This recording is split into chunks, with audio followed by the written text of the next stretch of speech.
In early 1940, months before Hitler launched the blitzkrieg that was to sweep through Europe, there were some in Britain who still believed a separate deal with Germany was the only way to avoid defeat. Released by the National Archives, this Security Service file confirms for the first time in detail what many have long suspected. Its disclosure today risks outrage in formerly occupied countries as proof that Britain considered colluding in their conquest.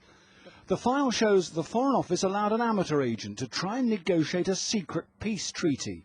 The deniable go-between was James Lonsdale-Bryans, a hard-up but well-connected old Etonian fascist sympathiser who travelled to Rome for talks with Berlin's ambassador. I think from the file you can say without any doubt that he was a maverick. But there's also a degree to which his maverick behaviour was given official blessing, and it's clear that the Foreign Office had an association with him and were embarrassed by what they'd done later in the war. The plot went to the highest level. The secret envoy wrote to Foreign Secretary Lord Halifax, outlining how he'd proposed allowing the Germans free rein in Europe. In return, Britain's empire would be left unchallenged.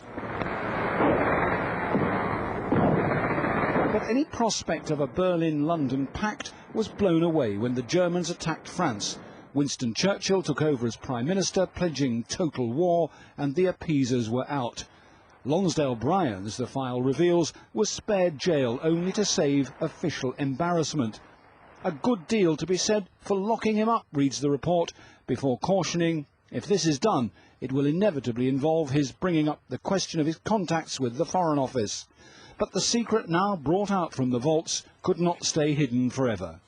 Like the best of history, what we've seen here asks the question, what if?